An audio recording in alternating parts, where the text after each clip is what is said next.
Segundo Samuel, capítulo 19, o luto de Davi. Informaram a Joabe que o rei estava chorando e se lamentando por Absalão.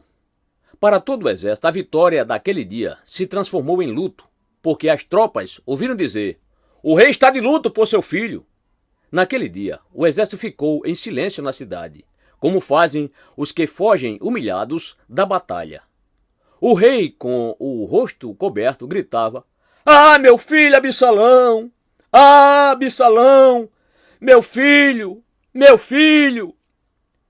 Joabe repreende Davi. Então Joabe entrou no palácio e foi falar com o rei. "Hoje humilhaste todos os teus soldados, os quais salvaram a tua vida, bem como a de teus filhos e filhas, e de tuas mulheres e concubinas. Amas os que te odeiam e odeias os que te amam. Hoje deixaste claro que os comandantes e os seus soldados nada significam para ti. Vejo que ficaria satisfeito se hoje Absalão estivesse vivo e todos nós mortos. Agora vai e encoraje a teus soldados. Juro pelo Senhor que, se não fores, nenhum só deles permanecerá contigo esta noite. O que para ti seria pior do que todas as desgraças que já te aconteceram desde a tua juventude." Então o rei levantou-se e sentou-se junto à porta da cidade. Quando o exército soube que o rei estava sentado junto à porta, todos os soldados juntaram-se a ele. Davi retorna para Jerusalém. Enquanto isso, os israelitas fugiam para casa. Em todas as tribos de Israel, o povo discutia dizendo: "Davi nos livrou das mãos de nossos inimigos. Foi ele que nos libertou dos filisteus.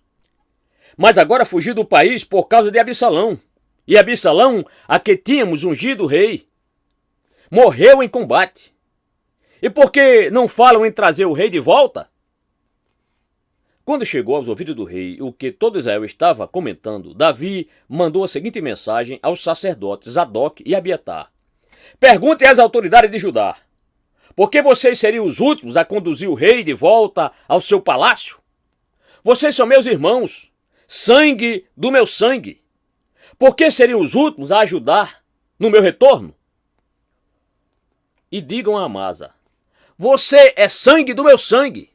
Que Deus me castigue com todo rigor, se de agora em diante você não for o comandante do meu exército em lugar de Joabe."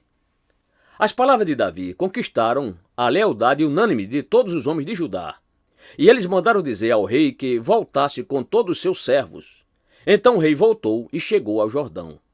E os homens de Judá foram a Gilgal, ao encontro do rei, para ajudá-lo a atravessar o Jordão.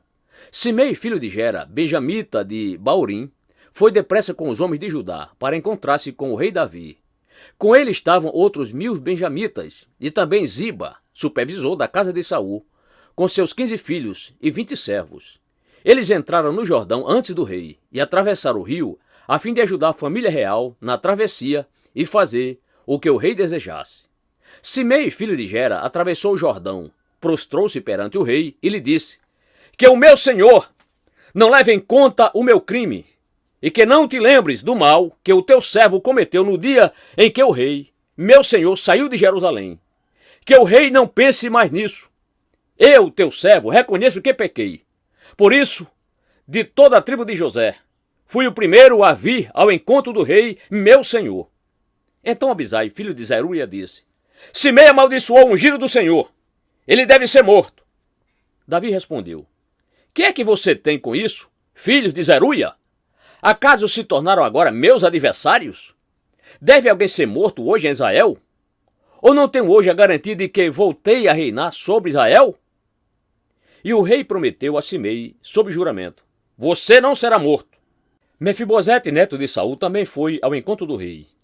Ele não havia lavado os pés, nem aparado a barba, nem lavado as roupas, desde o dia em que o rei partira até o dia em que voltou em segurança. Quando chegou de Jerusalém e encontrou-se com o rei, este lhe perguntou: "Por que você não foi comigo, Mefibosete?" Ele respondeu: "Ó rei, meu senhor, eu, teu servo, sendo aleijado, mandei selar o meu jumento para montá-lo e acompanhar o rei. Mas o meu servo me enganou. Ele falou mal de mim ao rei, meu senhor. Tu és como um anjo de Deus. Faz o que achares melhor. Todos os descendentes do meu avô nada mereciam do meu senhor e rei, senão a morte. Entretanto, deste a teu servo um lugar entre os que comem à tua mesa. Que direito tenho eu, pois, de te pedir qualquer outro favor? Disse-lhe então o rei: Você já disse o suficiente. Minha decisão é que você e Ziba dividam a propriedade. Mas Mefibosete disse ao rei: Deixa que ele fique com tudo. Agora que o rei, meu senhor, chegou em segurança ao seu lar. Basilai de Gileade também saiu de Rogelim, acompanhando o rei até o Jordão, para despedir-se dele. Basilai era bastante idoso, tinha 80 anos. Foi ele que sustentou o rei durante a sua permanência em Maanaim, pois era muito rico. O rei disse a Basilai: Venha comigo para Jerusalém, e eu cuidarei de você. Basilai, porém, respondeu: Quantos anos de vida ainda me restam para que eu vá com o rei e viva com ele em Jerusalém? Já fiz 80 anos. Como eu poderia distinguir entre o que é bom e o que é mal?